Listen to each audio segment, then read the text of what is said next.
Hey everyone, welcome back to another video. I recently created my very own subreddit where you can submit all of your spooky tales to me directly.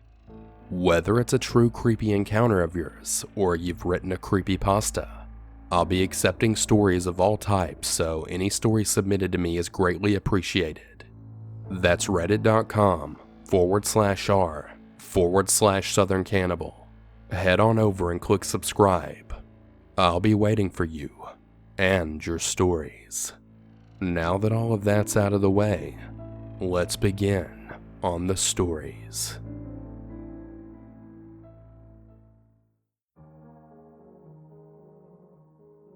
Number 1. Creepy Clown Encounter by LOPSIDED SQUID. I don't know if many of you remember this, but back in 2016 there was this creepy clown trend where people dressed as creepy killer clowns, and they would hang out in places after dark or stalk people. My story takes place on my college campus during the fall of that year. I lived with my grandparents before leaving for school, and I'm extremely close to them. Also, I'm very shy and had zero friends or people I regularly hung out with at school. I wanted to reach out and meet new people, so I signed up for a salsa dancing club that met on Friday nights. I told my grandma over the phone and she was happy I was putting myself out there. She asked if I was going with anybody. No, I told her. I think I'm just gonna go by myself, no big deal. Are you sure? She asked. Don't any of your roommates want to go? The idea of talking to my roommates terrified me. I could handle structured gatherings, but personal conversations left more room for my awkwardness to creep in. No, they're not here. I don't want you walking around campus by yourself at night. I thought my grandma was just being overprotective. Grandma, it's fine. The streets are well lit and it's only a 10-minute walk. It's safe. Well, if you're not going with anybody, call me and let me talk to you on the phone as you walk back. I agreed. That evening was incredibly fun, learning the basic steps and dancing to upbeat Latin tunes. At around 10:30, I felt ready to head back to my dorm, so I snuck out of the building and headed towards my dorm. Although the paved path that I was walking on was lit by streetlights, it seemed darker than usual. In addition, the entire campus was deserted. Normally there were quite a few kids my age wandering around, but that night there was not a soul to be seen. I dialed my grandma and made small talk with her as I walked. I took my heels off and carried them in my free hand. Now, the path I was walking on went past a stretch of sidewalk that was perpendicular to the one I was taking. Under one of the streetlights about 10 meters away, I noticed a lone figure standing with its back towards me. The figure, hearing me chatting on the phone, slowly turned toward me. He was tall and heavyset with wild red hair and appeared to be wearing light blue pajamas. His face was obscured by a killer clown mask. The mask was stark white with dark black eye sockets and a twisted malicious grin. Time seemed to suddenly slow way down. The clown did not move toward me. He simply stood there staring. I knew I had to think fast. I contemplated my options. I could A, scream like a little girl and run away, B, approach him and confront him, or C, pretend he didn't scare me. The entire moment I just described couldn't have lasted more than a second, but in the moment it felt like an eternity. Are you there? I heard my grandma say on the phone. Remembering to breathe with the phone still at my ear, I decided to go with plan C. I broke eye contact with the clown. So anyway, I said loudly enough that the clown would hear me. Yeah, I'm on my way, I continued. Lopsided Squid, what's going on? Is everything okay? I heard my grandma ask, her voice suddenly filled with anxiety.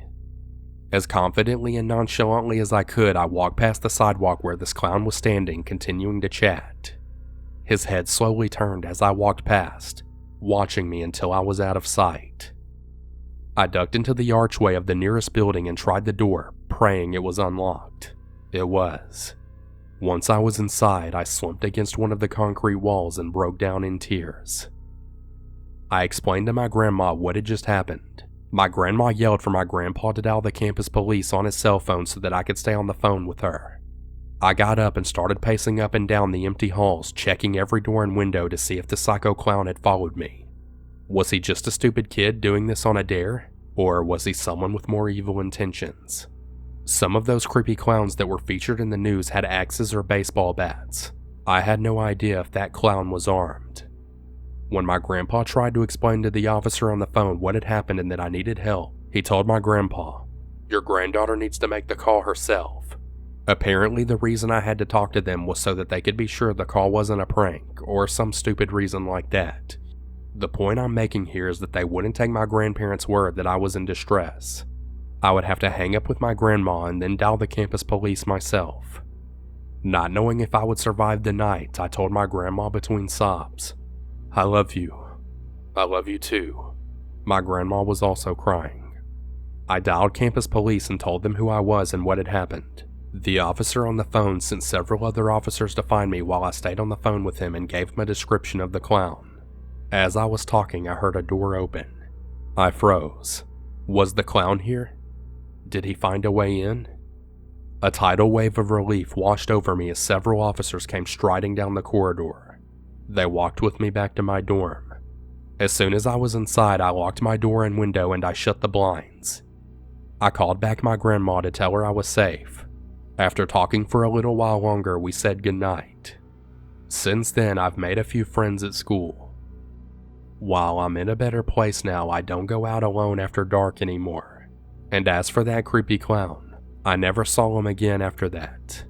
And I hope I never do.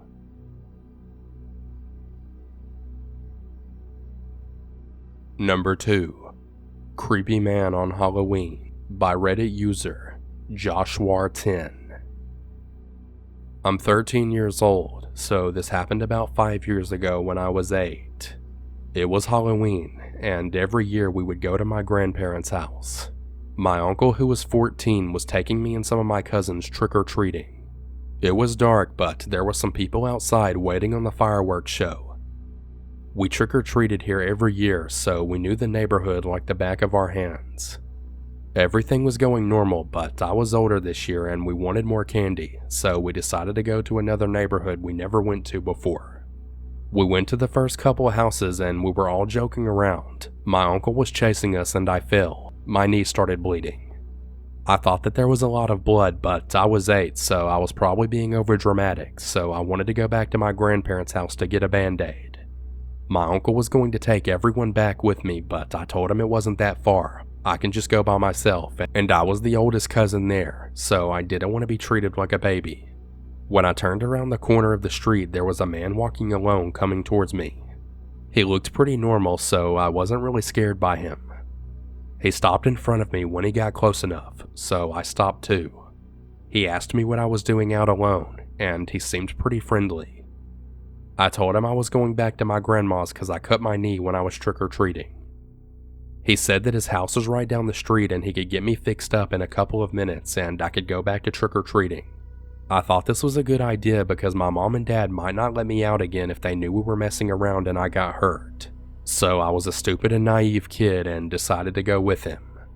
When we got back to his house, he got me a drink and a band-aid and I was sitting on the couch. He came and sat really close to me and I started to get scared because he was acting weird now and not really talking much. He then put his hand on my leg and started moving it around. I just jumped up and went to run out, but he grabbed my arm and pulled me back hard. I started crying and telling him to let me go, but he just started acting friendly again and asked me why I wanted to leave so fast.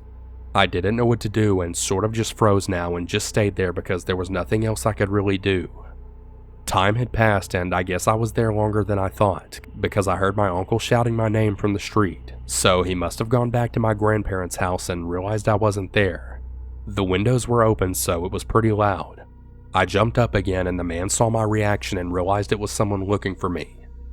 I ran out the door this time and he just let me go. I told my uncle and we both ran back to my grandparents and my dad called the police. I was really young then, so my parents didn't tell me this until later, but the guy was actually known by the police as a sex offender. Thank God I got away when I did.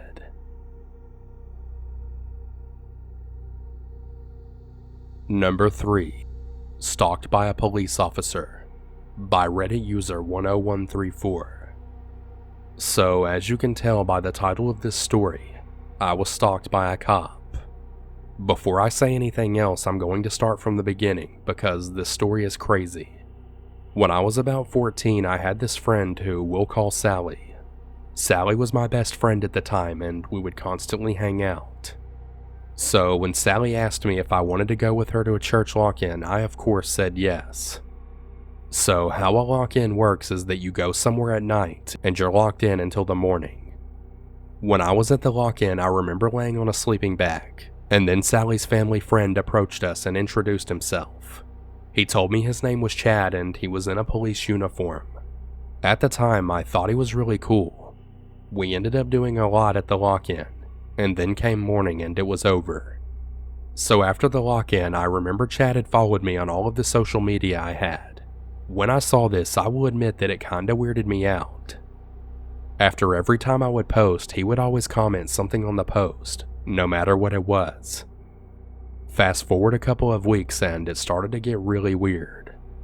I ended up going to a ball with my friend Sally and guess who was there? Chad. The whole night I was there, Chad had been constantly hitting on me. At this point, I was so uncomfortable that I was just ready to be home and away from him. Except after the ball ended, my friend's parents were unable to take me home, so guess who took me home? It was of course Chad. In this type of situation, I had no idea what to do other than ask my friend to ride with us, because there was no way I was going to ride in his car alone.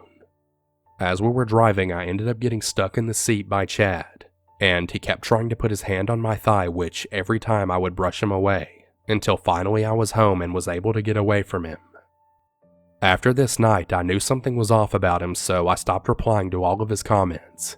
He then would start messaging me on Facebook and DM me on Instagram. He kept messaging me, asking me why I was not replying and asking me out on dates. Let's keep in mind here that Chad was 32 and I was 14.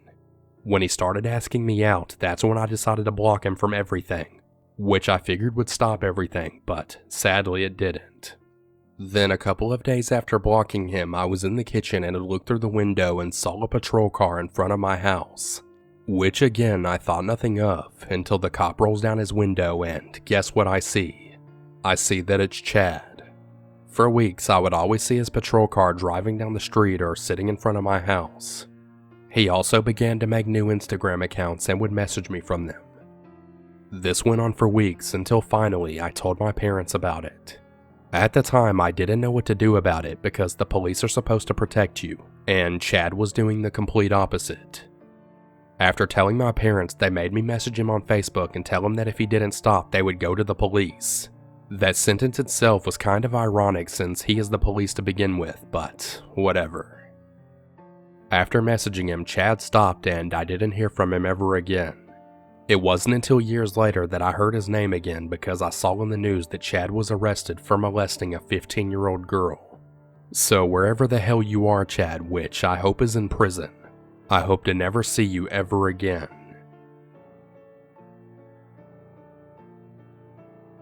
Number 4. A Man Looking for an Opportunity by MISTERBLU. I'm a 25-year-old male. I got home late last night, which in my apartment complex means all the good parking spots are taken.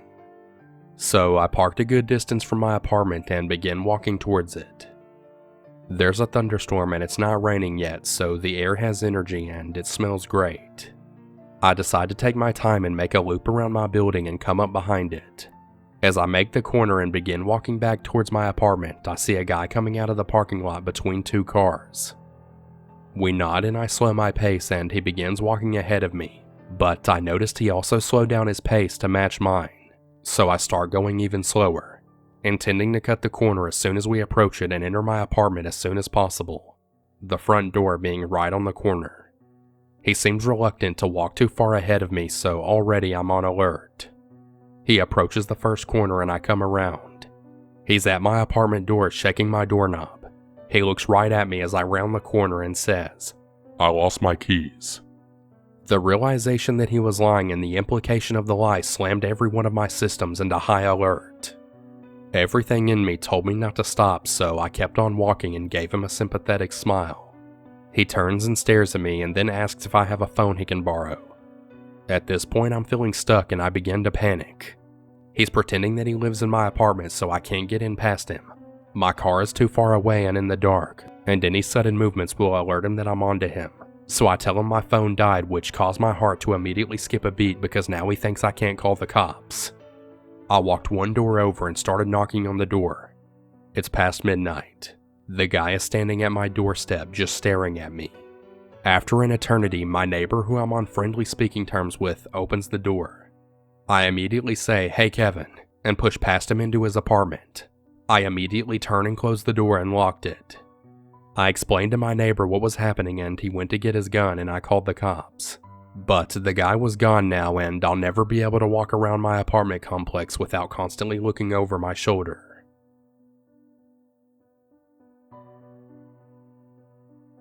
Number 5. The Online Stalker I Never Met, by Reddit user But Is It Art. This is something that happened to me just a couple months ago.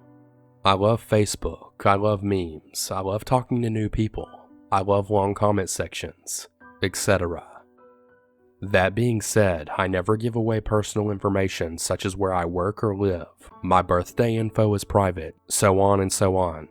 I've made quite a few friends that I don't know personally but agree with or had really good discussions with.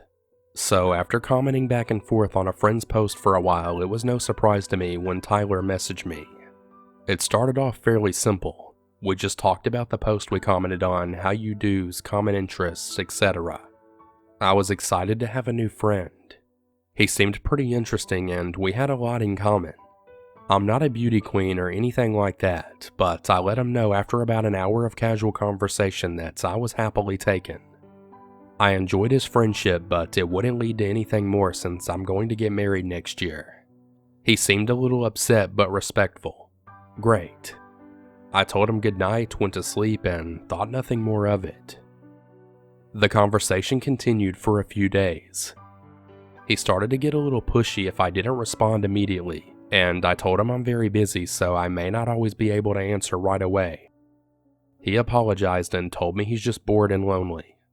I started to put a little distance because he didn't really back down, but I didn't want to completely give up on my new friendship, because I really hated the fact that he was so lonely.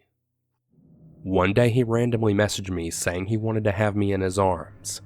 I immediately nipped that in the bud, reminding him of my relationship and telling him if he didn't stop then our friendship would be done.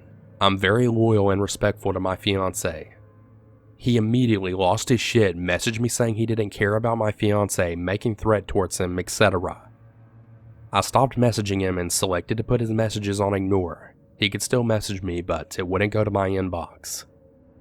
I made a post about it and a friend of mine commented and said he had done the same thing to her, except he knew where she lived and would show up outside of her house.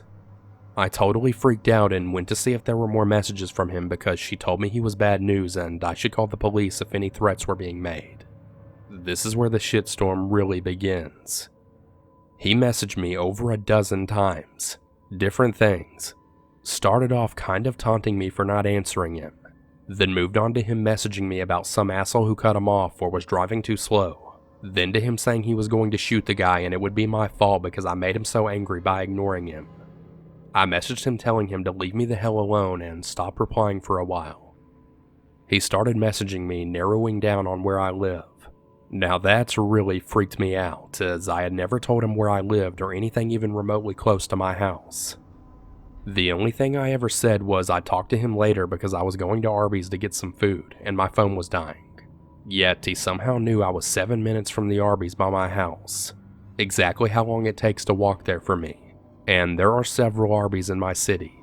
Then he started narrowing down to what street I lived off of, down to knowing a 4-door black sedan was linked to my address, which there was but not in my name. It was in my sister's name when she registered it as an Uber. That was enough for me and I called the non-emergency line. The police refused to do anything, saying until he actually showed up or did something there was really nothing that could be done. Never mind that he was sending me pictures of dead people and saying that was going to be me and my family and narrowing down my address. Unless he actually showed up, I was screwed. All I could do was apply for a protective order, so I did. Tyler kept messaging me, so I told him there was a PO in place and he needed to leave me alone. He responded with there was nothing that could be done until he was served and signed it, which unfortunately is true. My fiance is in IT and has a cousin who is pretty tech savvy as well and managed to get the last couple of addresses Tyler had, but the police couldn't find him at either of those. We had license plate numbers, his address, full name, birthday, etc., yet he seemed untraceable. He stopped for a while, but the day of my court case to have the PO extended to 2 years, he started again. My fiance filed criminal charges for the threats he made. He said, "Someone could come shoot you in 15 minutes. His last known address was exactly a 15-minute drive from my house. I was terrified to say the least. I've spent the last couple of months completely afraid. He was arrested and served finally, and as it turns out, he has a history of this. Multiple charges all dropped or dismissed. He's done it to a couple of my friends who showed up to my court case for the criminal charges. They dropped everything from felonies to a misdemeanor disorderly conduct charge with 12 months suspended jail time, depending on his behavior because they couldn't prove it was him and not someone else behind the keyboard. Especially with me never seeing his face in real life before this court date, even though I had 2 people who had received messages from him and seen him face to face as well. I can't sleep. The slightest noise wakes me up in a panic. It's been a nightmare living hell for me and my family, but I think I'm gonna be okay." Number 6. I was driven home by my boyfriend's house dozens of times by Thomas Edward Luther, a rapist and serial killer when I was 15, by Danica Darkhand. Back in the mid-90s while I was living in Colorado, I was dating the son of Deborah Snyder. Deb was the girlfriend of murderer Thomas Luther. This man raped, beat, and murdered several women in West Virginia and Colorado.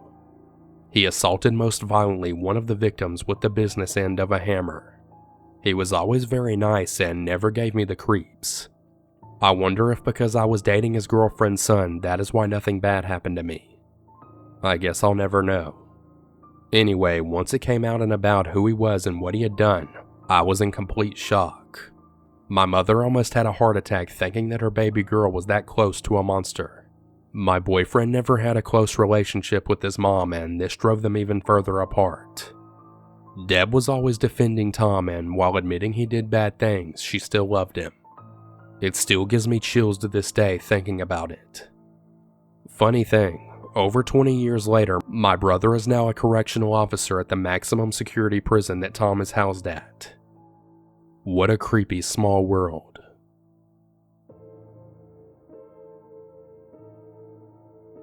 Number 7. My Father's Employee, by Reddit user VERONIDACTYL. So, my dad runs a tree removal business out of our backyard and has been since I was a baby. When I was 5, we moved to a house with almost 5 acres of property, so he could park his work trucks, use wood chippers, and split firewood comfortably. As a child, my brother and I loved playing near that. So my house is a little ways down a long driveway, and the driveway continues a bit, and then there's a garage with a little apartment attached. At this time, a couple my parents were friends with rented this apartment, and this was about 50 yards away from the house. Fast forward to when I was 10 years old and my brother was 13 at the time. Also, something to note is my dad's employees aren't exactly admirable people. Ex-addicts, thieves, and I don't even know truthfully, but workers came and went. It's obviously not the best job. To work in the hot summer months and then have no work during the winter. Anyway, my dad hired these 2 brothers who were in their early 20s. One of them I remember was very good looking and his brother seemed dorky to me and wore glasses. 10-year-old me didn't pay much attention obviously. All I wanted to do was climb the wood piles in my backyard.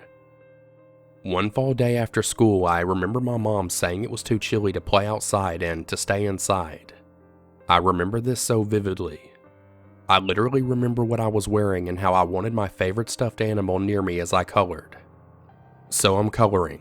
It's probably around 4:30 and my dad and his workers have just gotten back and are in the garage, maybe smoking weed and having a beer together. Apparently that was a normal routine after a long day. My mom was reading or something right beside me. My brother was a few houses down the street with his friend and his family whom we've grown close with. All of a sudden, my dad comes running through the back door and he's yelling, "Get out of the house! Grab her and get out now! Run to the neighbor's house right now!" He's yelling all of this to my mom. Scared and confused, my mom jumps up, as do I, and I'm grateful my stuffed animal is close by, so I grab that and we run out of the front door to the neighbors. It was chilly and my mom and I are barefoot. We fly up our long driveway and my dad, who I thought was behind us, stalls at the end of our driveway on the phone yelling to someone. We get to the neighbors where my brother is and we all see the cops speed by our house. We're all so confused. As it turned out, those brothers that my dad had hired were hiding something. The dorky one with the glasses was very mentally ill and was apparently off his meds. Him, his brother, and his family were too embarrassed to mention that, and apparently smoking weed and drinking alcohol was a trigger. That evening, when the employees smoked weed and had a beer after that job, they failed to notice that the guy went to his car to grab a rifle and started shooting all over the place, especially at the wood piles which I would have been playing on normally and into the garage with my dad's employees. He also shot at the cars and left bullet holes in many of the workers and the tenants' cars. The workers ran into the attached apartment to the garage with that couple living there. During this, my dad ran as fast as he could to the house to save my mom and me. So my dad's badass friend who lived in the apartment grabbed his hunter rifle and ran down to the garage area while the employees hid in his shower. He saw the shooter jump in his car with his gun and was about to speed off. My dad's friend took his own rifle, broke the shooter's car window, and grabbed the gun out of his hands, but the shooter took off down our long driveway. I gotta say, I'm glad my mom and I weren't running on the driveway when he was speeding out at full speed. The cops caught him very quickly just down the street, opposite end of the street where we hid. He was arrested and my parents didn't press charges since no one was hurt. They were more upset that this all could have been avoided had someone just mentioned he was mentally ill. My dad doesn't run background checks, just will pay whoever is willing and needed cash. Shady, I'm well aware. Also, something I literally just learned tonight. The day prior to the shooting, my brother had a weird encounter with the shooter. He was at a gas station with our neighbor, a friend of his in the same family's house we hid at the next day. My dad's worker pulls up and offers them a ride home, literally a 3-minute car ride, and they agree because they know and recognize him. They note that he's strangely wearing black nail polish and his hood up, which wasn't normal of him, but they thought nothing of it. We think now that maybe it had to do with him being off his meds, or maybe it was a coincidence. Who really knows? I'm 25 now and I remember the experience vividly. I hope I never hear my dad's voice with that tone ever again. It was so scary. I still do not know how I didn't hear the gunshots though. My mom believed because we live very close to a gun range we have grown accustomed to that sound nearby. But who really knows?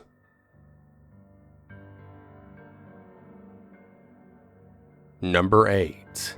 The Time My Paranoia Possibly Saved My Life by J. Ward 027. So today I was staying in a hotel about 275 miles from home. I've been in the city for a couple of days, but we just switched hotels last night due to the fact that the other one was mold infested and gross. Anyways, we're here to drop my brother off at college and tonight was his last night with us before he left.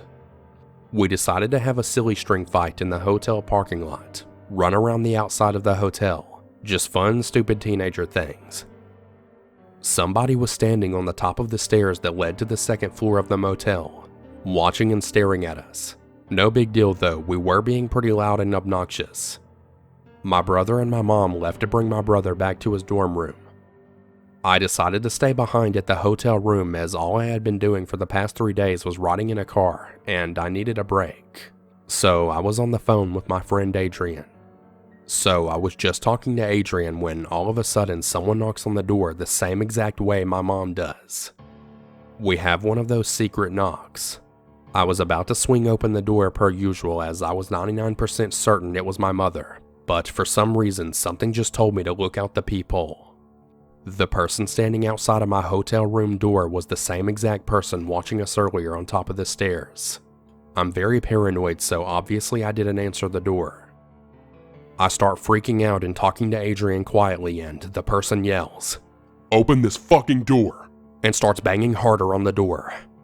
I sit there talking quietly to Adrian for about 5 to 10 minutes, and then slowly walk back up to the door and go look through the peephole, when this person slams their body weight against the door and starts viciously shaking the handle.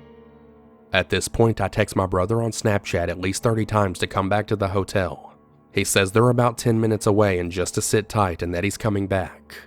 He does, and by the time they get back, the person is gone. Definitely not the worst of experiences, but I'm still pretty shaken up by this. Thanks for watching, and I hope you all enjoyed today's video. I'd like to give a special thanks and shout out to all of last month's $5 and up patrons.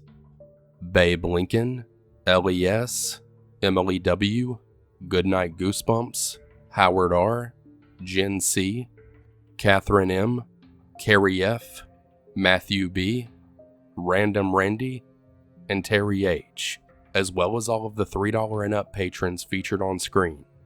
All of your love and support is what makes these videos possible, and I truly appreciate it more than you know.